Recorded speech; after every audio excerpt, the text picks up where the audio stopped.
Hello, welcome back. Thought I would just do a quick video going through how much I've actually spent on the bike to get it back running, get it well serviced, and um, fixing all the issues. And then finally, I'll go through what I've spent to get it like a bit more track ready.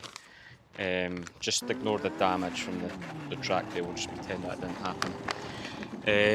So first off, the bike itself was £850, which I thought was reasonable. I probably could have got a little bit cheaper, but the guy seemed pretty genuine. So yeah, I took a deal at £850. These CBRs were the same sort of mileage. So this one's got 14,000. I would say at the time when I bought this, which was like towards the end of or late summer 2024, these bikes were usually at that mileage they were like over £2,000, or that's what they were advertised at. Now, obviously, I think a lot of the people advertising it for that are probably a bit delusional. I did see one that was like 3.5, which is just crazy money. But anyway, we digress. So, starting off with, I'll break it down into like the main issue was the tank. So the tank was full of rust, and a failed sealant repair. The fuel pump was knackered, and it was just in a horrible state. So it took ages to fix that.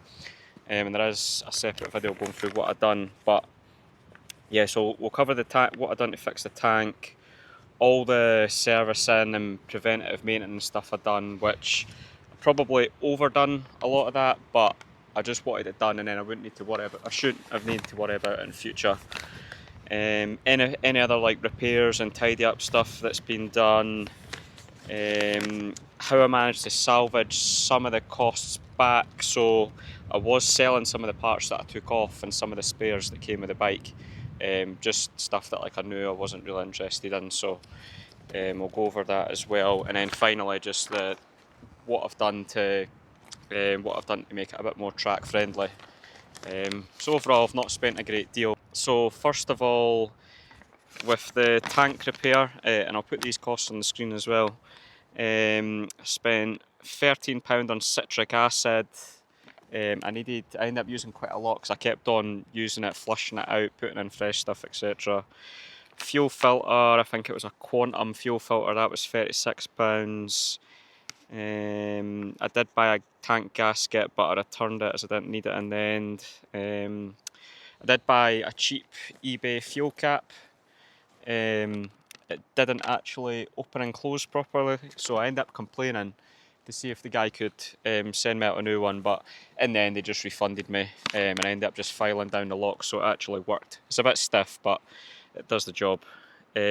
Caustic soda crystals, they were £9. I think that was to try and get the line out of the tank, so I needed something strong for that. Fuel hose and clips, they were £7. Fuel hose, that was £3. Fuel pressure regulator, that was an official Honda one, and that was £74, a bit more than I'd hoped because I'd ordered it from Japan, but I'd done a little bit of Googling, obviously not enough, and I was under the impression that I wasn't going to get charged import costs and import duty, but for whatever reason I did. So I think it maybe started out about £40 odd and ended up 74 in the end, but it is a genuine Honda one. I didn't know where the bike definitely needed it, but it's a really common issue on these, so I thought I'd rather just replace it and then not have issues further down the line. And then I got a cheap eBay fuel pump, so it was just a copy one, and that was £17. And I was a bit nervous about that, but surprisingly it's held up very well, and it's still holding up, so no issues there. So I think in total to repair the tank it was £159, but I think the worst one with the tank was just the amount of like labour time involved in doing it all. It wasn't really a very satisfying job, so I think in future whenever I'm doing these sorts of projects, one of the first things I'll check is what the state of the tank is, like whether it's aluminium, steel, etc., because I really can't be bothered with like a month or two just trying to clean out the inside of a tank. moving on to the servicing and preventive maintenance stuff. So we've got the chain and sprockets were DID gold ones, so they were quite expensive, £90. Spark plugs in these are pretty dear, they were £71. The engine oil and filter 38, battery 37. The one's going a piece of paper around, so I'm struggling to see. Coolant was £4, brake fluid £6. I rebuilt the front calipers with new seals, that was 37. Now I don't think that was really needed, but I did have some issues with a couple of the brake pads being contaminated. I mean, in like one side wasn't really braking fully, and I couldn't work out what it was, and that was I thought it was maybe the seals because the pistons were sticking a bit. But anyway, they've all been replaced. At least I know they're all good now and all good for track. So it's £37 for the caliper rebuild kit, and Bridgestone S22 tyres, which I put on front and back. They were £104, and they were used ones, but like used ones where I would have said a lot of life. They have done a track day, so they'll be a bit more worn now. But yeah, £100 for them. So in total for the like that side of things, it's £387. So pretty expensive, but I did do pretty much everything. I did check the valve clearances and all that. So realistically, for the rest of the time I've got this bike, it shouldn't really need a whole lot done, other than if anything breaks or I crash it again, which I do have previous for now. Finally, or not quite finally, but onto the stuff that I repaired. So I put the indicators were a bit tatty and old. I think one or two of them are broken. So I just got LED ones. They were only £7, and then I needed to get a relay for them, so the flash rate was right. That was £8. The tail fairing that came in the bike, I never realised this was the wrong colour, but when I got it, so the tail fairing when I got the bike, it was black, and I actually just assumed that was how it was meant to be until I came across one of these for sale, and I saw that it was actually grey, like the yellow stripe. So I did try and seek out an original, one that was the right colour for the bike, so I ended up buying that. That was pretty expensive on eBay. That was £65, and it's, as you can see, it's not really in that great condition. I think there was a crack in it as well, which I tried to like staple back together. So yep, that was £65. I got a paint pen for touching up some paint. That was £6. Fork oil. Oh yeah, that was another thing. I think with the bike having sat for like 12 years, or done something like 100 miles in 12 years, one of the forks was leaking, I suppose as you would expect. I never noticed it when I viewed the bike, but I was always planning on rebuilding the forks anyway. So the fork oil was £11. Fork seals and fork bushes, they were £50. And then I did need special washers for the bottom of the fork, so they were £5.50. So all in all, that stuff was £153.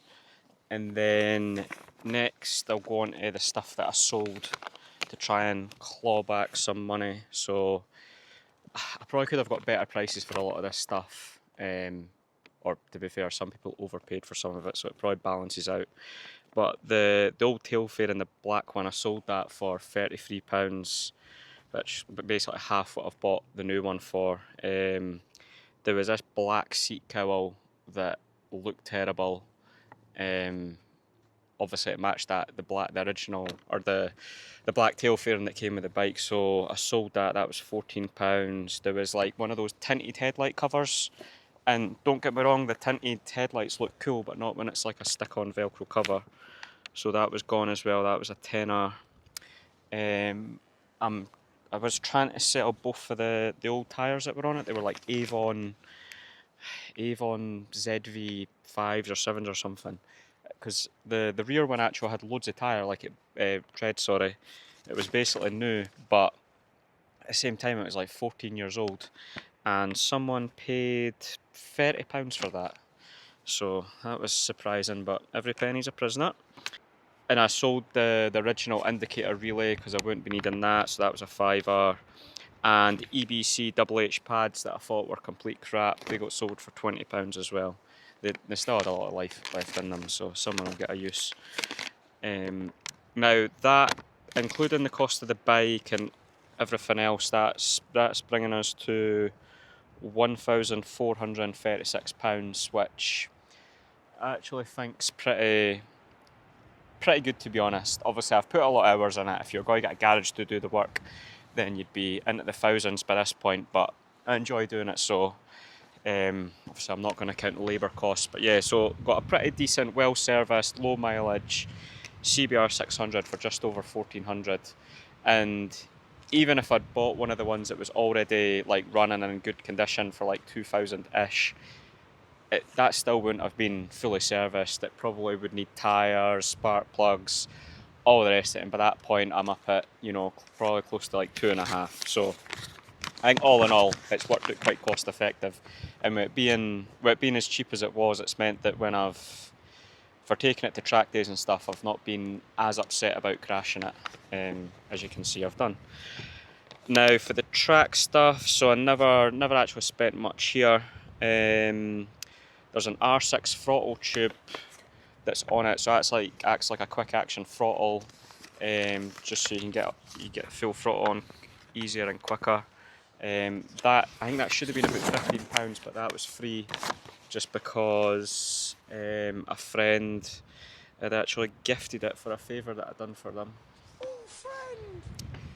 And then we've got the SBS brake pads. They were £55. A 15-tooth front sprocket, that was £11.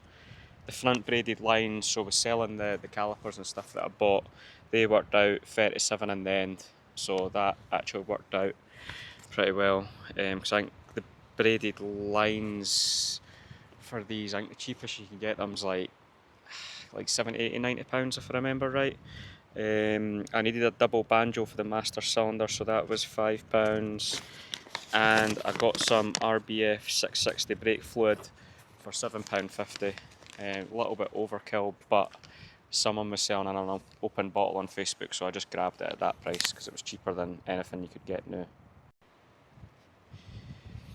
So at that point the track stuff was £116, giving us a grand total of 1,552. And I tried to be pretty subtle with the track stuff, just because when it does come to selling the bike, I wanted to be able to sell it as like a road bike, not something that had clearly been up and down the track doing hundreds of miles bouncing off the red line. So yeah, here we have it. So all in all, I'm actually really happy with the cost it come to. I think it is it's now a really capable bike, and it's actually really surprising, or I found it surprising at least, that the bike's 24 years old. Obviously, total cost with the track stuff is ended up about 1,500. But see, compared to like modern bikes with traction control and ABS and all the electronics, the valves and whatever else, just to squeeze out like a tiny little bit more horsepower. See, comparing it to like a modern,